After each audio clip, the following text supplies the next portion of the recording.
Hey everybody, I'm Nick, here today with Patrick and Friends Music Company, and today I'm going to be talking about how to dial in your overdrives. So one of the most common effects that we have to use as guitar players is overdrive, so it's really important that we know how to dial it in properly.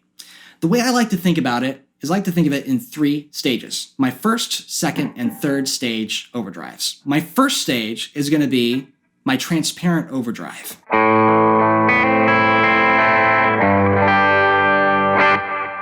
So, transparent is a little bit of a buzzword when it comes to overdrives, but really what it comes down to when somebody's saying that a pedal is transparent is that it doesn't fundamentally alter your core sound of your clean guitar.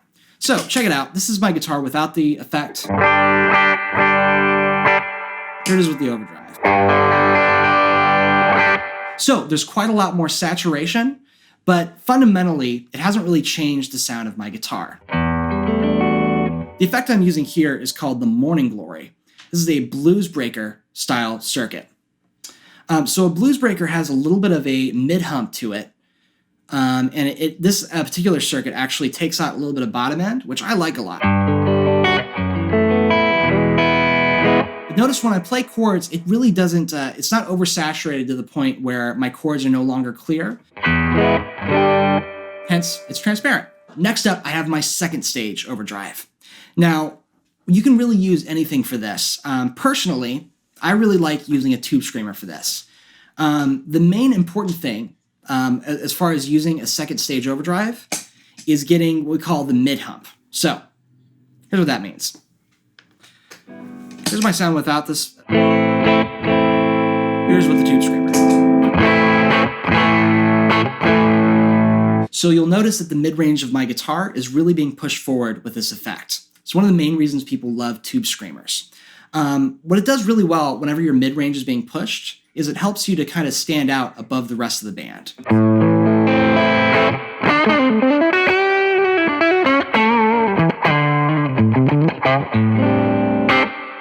I particularly like the one on the double barrel because it has this little clean knob, which lets me dial in how much clean sound that I want on it. Like that just a little bit to kind of keep a little bit of added clarity. So my third stage overdrive is going to be this pedal right here. This is called the Dude. So this is what we call a Dumble style overdrive. A Dumble is a type of an amp that a lot of folks use, but they're very, very expensive. And so this is kind of more accessible for most of us. This style of overdrive tends to be a lot darker sounding.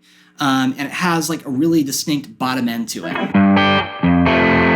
What I really like using this for is for kind of chunking guitar chords, so like this.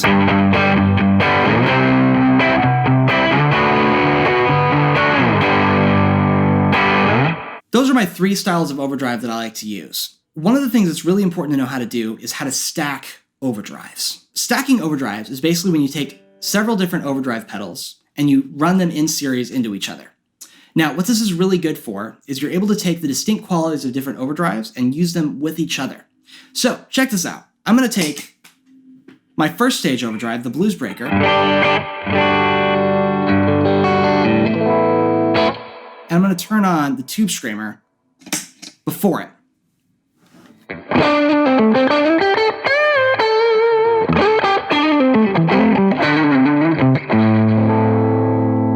So what's cool about that is I was able to take 2 lower gain pedals and put them together to make a more medium gain sound. I do that an awful lot. The great thing about this pedal in particular is I can take those 2 effects and put them before or after each other, kind of based off of preference. I like to keep this before. Now, another trick I like to use is I'll use my third stage overdrive, so my heavier overdrive, and I'll turn on something before it when I want to go ahead and take a solo. In particular with the Dude here, because it's such a dark sounding overdrive, I like to use something a little bit brighter to kind of cut that so that my lead lines kind of come out a little bit more. So check this out. Say I'm going for a solo here, turn a little bit of a delay.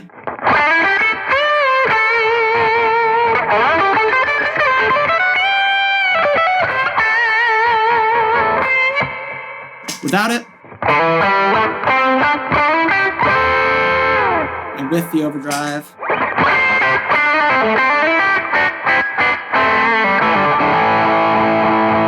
So you'll notice when I engage the blues breaker, the brightness from this pedal is causing this pedal to sing out a little bit more. There's a little bit more top end and also a little bit more compression from the other overdrive. So needless to say, you can really overdo this. Say I turn on all of my overdrives together, it's really easy to oversaturate my sound and just add too much compression to make it really brittle sounding.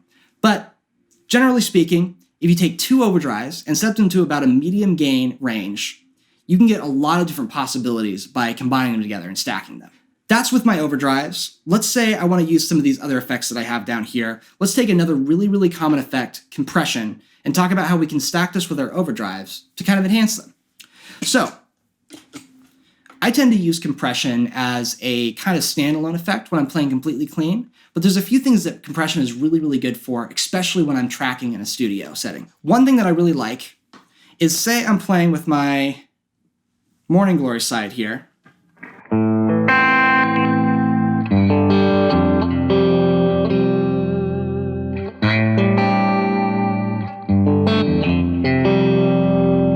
I want to add a little bit more, just a little bit more to it.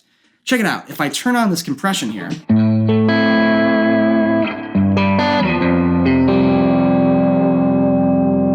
it almost acts like putting a boost before it. But see, what's happening is I'm getting just a little bit more gain, but also I'm getting a little bit more clarity from the compressor. I also really like using this for when I'm playing chords on the upper end of the guitar and I want them to be a little bit clearer.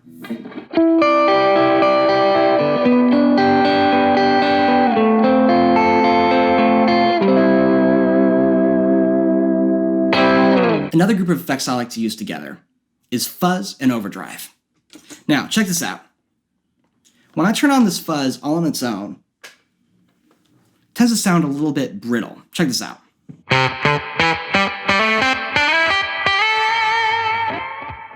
That might work for some situations, but for the most part, this is going to be kind of an unusable sound for us. Now, one thing that I like to do to make it a little bit more usable is I'll turn on a light overdrive in front of it. Check this out. I'm going to turn on the Morning Glory again. I'm actually turning down my volume just a little bit. Check out the sound. So that all on its own has really made that fuzz a little bit more palatable. And I can try this with all sorts of different overdrives and different pickup combinations. So let's try it with a tube screamer instead.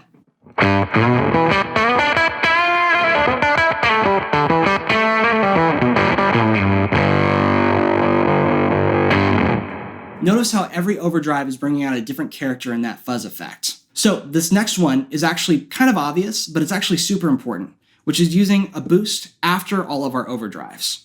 Now, some folks like to put a boost before all of their overdrives. And what that does is it adds a little bit more saturation to your sound, right? Putting more input into that overdrive is going to cause it to overdrive more. But if you put a boost afterwards, you get this effect of being able to get everything louder without adding any overdrive to it.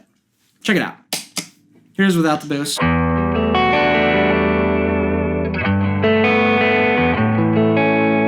With the boost.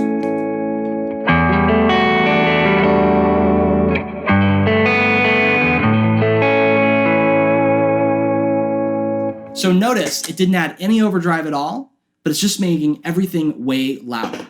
That's why when you're setting up your board, you might want to consider putting a boost after your overdrives instead of before. In fact, a lot of people like to put one before and then one after. There's just all sorts of different directions you can take this in. All right, guys, so that's how I like to dial in my overdrives. Remember, the key to this is experimentation. So don't be afraid to take whatever you've got and try seeing how they react off of each other. I hope this was helpful for you guys back at home. If you like this video, make sure to like, comment, and subscribe. And also check out our Patreon page in the description. Thanks.